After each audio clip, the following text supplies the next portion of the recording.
Hi friends, welcome back to Moni Spicy Kitchen. இன்னைக்கு நாம என்ன ரெசிபி பார்க்க போறோம்னா சோயா கீமா பராத்தா எப்படி பண்ணலாம்னு நாங்க பார்க்க போறோம். இது வந்து நம்ம சோயா பீன் வச்சு பண்ணக்கூடியது ரொம்ப டேஸ்டா இருக்கும். முக்கியமா இது வந்து குழந்தைகளுக்கு ரொம்ப நல்லது. weight loss பண்றவங்களுக்கும் உடம்புக்கு ரொம்ப ஹெல்த்தியா இருக்கும். கண்டிப்பா ட்ரை பண்ணலாம். இந்த பராத்தா பாத்தீங்க அப்படினா அவ்ளோ சாஃப்ட்டா இருக்கும். ரொம்பவே டேஸ்டா இருக்கும். சோ கண்டிப்பா நீங்க எல்லாரும் இத செஞ்சு பார்க்கலாம். இப்போ வாங்க இது எப்படி செய்யலாம் அப்படிங்கறத நம்ம டீடைலா பார்த்துடலாம். அதுக்கு முன்னாடி நம்ம சேனலுக்கு இப்பதான் ஃபர்ஸ்ட் டைமா வாரீங்கன்னா மறக்காம சப்ஸ்கிரைப் பண்ணிருங்க. அப்படியே கூட இருக்கக்கூடிய பெல் பட்டனையும் பிரஸ் பண்ணிக்கோங்க. அப்பதான் நான் போடக்கூடிய நியூ வீடியோஸ் உங்களுக்கு நோட்டிஃபிகேஷனா வரும். மறக்காம லைக் பண்ணுங்க, ஷேர் பண்ணுங்க. ஃபர்ஸ்ட் இது பண்ணுறதுக்காக ஒரு பவுலில் 1 கப் அளவுக்கு சோயா சங்க் இதை போட்டுட்டு இதில் வந்து நல்லா ஹாட்டான வாட்டர் நம்ம வந்து சேர்க்கணும். சூடான தண்ணி இது வந்து ஒரு 2 கப்பு போல் சேருங்க. சேர்த்துட்டு இதை வந்து ஒரு 5 நிமிஷம் நல்லா ஊற விட்டுறலாம். இது நல்லா ஊறி வரட்டும். அந்த டைமில் நம்ம வந்து பராத்தாக்காக மாவு ரெடி பண்ணிக்கலாம். ஒரு பவுலில் 2 கப் அளவுக்கு கோதுமை மாவு, இதில் வந்து ஒரு 1/2 டீஸ்பூன் அளவுக்கு உப்பு போட்டுக்கலாம். அப்புறமா 1 டீஸ்பூன் அளவுக்கு எண்ணெய் சேர்த்துக்கோங்க. இவ்வளோ போட்டுட்டு இப்போ ஃபஸ்ட்டு வந்து கை வச்சு நல்லா பிசைஞ்சு எடுத்துக்கலாம். இந்த உப்பு எண்ணெய் எல்லாமே நல்லா கம்பைனாக மிக்ஸ் ஆகணும். அதுக்காக ஃபஸ்ட்டு கை வச்சு நல்லா பிசைஞ்சு எடுங்க. அதுக்கப்புறமா நம்ம இதில் கொஞ்சமாக தண்ணி விட்டு நல்லா வந்து சப்பாத்திக்கு மாவு பிசைவோம்ல அதே மாதிரி பிசைஞ்சு எடுத்துக்கலாம். 1 கப்பு தண்ணியை நம்ம கொஞ்சமாக சேர்த்து பிசைஞ்சு எடுக்கணும். இதில் வந்து நம்மளுக்கு 1 கப்பு தண்ணியுமே தேவைப்படும். நம்ம தண்ணி சேர்க்கும் போதும் ஹாட்டான வாட்டர் சேர்க்கணும்னு அவசியம் இல்லை.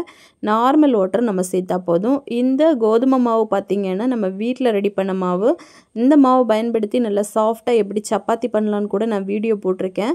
ஸோ இந்த நம்ம வீட்டில் இந்த மாதிரி மாவு ரெடி பண்ணி வச்சுட்டோம் அப்படின்னா ரொம்ப சாஃப்டாக வரும். எந்த மாதிரி நீங்கள் பராத்தா சப்பாத்தி எது பண்ணாலும் ரொம்பவே டேஸ்ட்டாக வரும். நான் லிங்க் வந்து டிஸ்கிரிப்ஷனில் ஐ பட்டன்லேயும் கொடுக்குறேன். நீங்கள் வந்து செக் பண்ணி பார்க்கலாம். இப்போ பாருங்கள், இந்த அளவுக்கு சாஃப்டாக சப்பாத்தி மாவு பதத்துக்கு நம்ம பிசைஞ்சு எடுக்கணும். இப்போ மாவு மாற்றி வச்சுட்டு நம்ம வந்து சோயா சங்க் பாத்திரலாம் பாருங்கள் நல்லா வந்து ஊறி வந்திருக்கு. இப்போ தண்ணியை வந்து கை வச்சு நல்லா பிழிஞ்சு எடுத்துட்டு இதை வந்து நம்ம ஒரு மிக்ஸி ஜாரில் போட்டுடலாம். எல்லாத்தையுமே இந்த மாதிரி கம்ப்ளீட்டாக தண்ணியை வடிகட்டிடுங்க. அப்போ தான் நம்ம அரைச்சி எடுக்கும்போது நல்ல பேஸ்ட்டாக கிடைக்கும். இல்லைன்னா தண்ணி மாதிரி கொலன்னு ஆயிரும். அதனால் தண்ணியை நல்லா வடிய வச்சுட்டு மிக்ஸி ஜாரில் போட்டு இந்த அளவுக்கு நல்லா பேஸ்ட்டாக கொரப்பாக அரைச்சி எடுக்கணும்.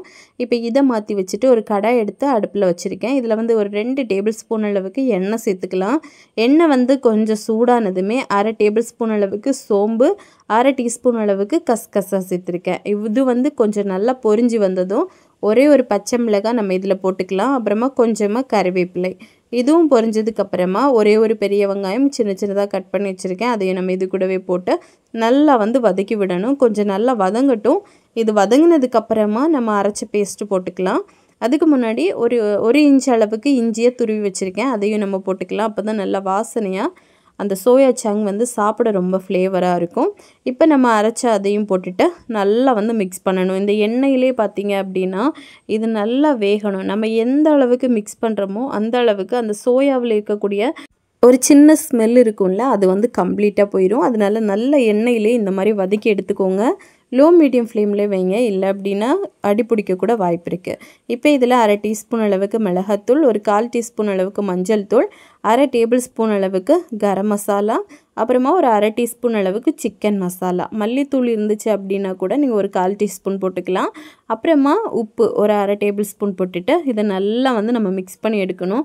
இப்போ இந்த மசாலாவோட பச்சை வாசனையெல்லாம் போகணும். அந்த அளவுக்கு நல்லா வந்து இந்த மாதிரி கலந்து கொடுத்துட்டே இருங்க. ஓரளவுக்கு நல்லா எல்லாமே மிக்ஸ் ஆனதுக்கப்புறமா இதில் வந்து ஒரு 1/2 கப்பு போல் தண்ணி சேர்த்துக்கலாம். தண்ணி சேர்த்துட்டு இந்த தண்ணியிலே ஒரு 2 நிமிஷம் நல்லா குக் பண்ணி எடுக்க போகிறோம். மூடி போட்டெல்லாம் நம்ம வேக வைக்க வேண்டாம். இந்த மாதிரி நல்லா ஓப்பன்லேயே மிக்ஸ் பண்ணி நீங்கள் கொடுத்துட்டே இருந்தீங்க அப்படின்னா நம்மளுக்கு சிக்கன் தொக்கு அப்புறமா மட்டன் தொக்கெல்லாம் நம்ம பண்ணுவோம்ல அந்த ஒரு ஸ்டேஜுக்கு நம்மளுக்கு வரும். பார்க்கவே ரொம்ப சூப்பராக இருக்கும். டேஸ்ட்டும் நல்லாயிருக்கும். அதே மாதிரி ஃப்ளேவரும் ரொம்ப நல்லாயிருக்கும். இப்போ நம்மளுக்கு தொக்கு ரெடி ஆயிடுச்சு. இதை மாற்றி வச்சுட்டு இனிமேல் நம்ம பராத்தா பண்ண ஆரம்பிச்சிடலாம். பாருங்கள், மாவும் நம்ம பண்ண அந்த ஒரு 10 நிமிஷத்தில் நல்லா இன்னும் கொஞ்சம் கூட சாஃப்ட் ஆயிடுச்சு. ஒரு பெரிய லெமன் சைஸுக்கு மாவை இந்த மாதிரி உருண்டையாக எடுத்துக்கோங்க. எடுத்துட்டு இதில் கொஞ்சமாக கோதுமை மாவை மட்டும் அப்ளை பண்ணிவிட்டு இதை நல்லா இந்த மாதிரி தட்டி எடுங்க. உள்ளே வந்து நம்ம ஸ்டஃபிங் வைக்க போகிறோம். இப்போ நம்ம ரெடி பண்ண அந்த சோயா சங்க் ஸ்டஃபிங்கை உள்ளே வச்சுட்டு இதை கம்ப்ளீட்டாக சீல் பண்ணிடலாம். இந்த மாதிரி எட்ஜஸை எல்லாத்தையும் மூடிடுங்க. இது வந்து ஃபஸ்ட்டு உங்களுக்கு பண்ணும்போது கொஞ்சம் கஷ்டமாக இருக்கும். நீங்கள் 1, 2 பண்ண இது வந்து உங்களுக்கு ரொம்ப ஈஸியாக தெரியும்.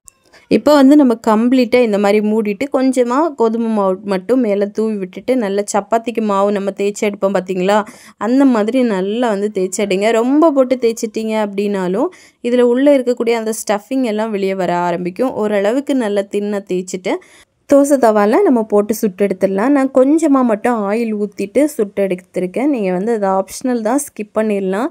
நம்ம ஆயில் வந்து கொஞ்சமாக விட்டு நல்லா சுட்டு எடுத்தோம் அப்படின்னா நம்மளுக்கு ரெஸ்டாரண்ட் ஸ்டைலில் ரொம்ப டேஸ்ட்டாக இருக்கும்.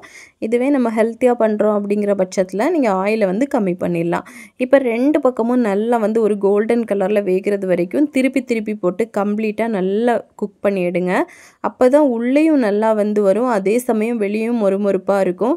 நம்ம இது வெந்துச்சா அப்படின்னு எப்படி தெரிஞ்சுக்கலான்னா, நம்ம இந்த மாதிரி திருப்பி திருப்பி போட்டு வேக வைக்கும்போது நல்லா உப்பெல்லாம் பொங்கி வரும்.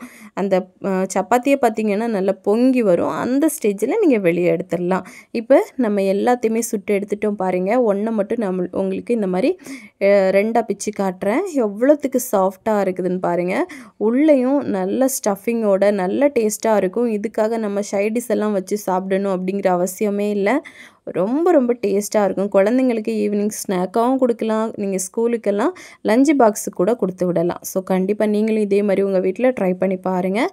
ட்ரை பண்ணி பார்த்துட்டு எப்படி வந்துச்சுன்னு மறக்காமல் கமெண்ட் பண்ணுங்கள். இதே மாதிரி இன்னும் நிறைய ரெசிபிஸ் வேணும்னு நினச்சிங்கன்னா மோனி ஸ்பைசி கிச்சன் சேனலை சப்ஸ்கிரைப் பண்ணி வச்சுக்கோங்க. லைக் பண்ணுங்கள், ஷேர் பண்ணுங்கள். நெக்ஸ்ட் இன்னொரு வீடியோவில் உங்களை சந்திக்கும் வரை டேக் கேர், பாய்.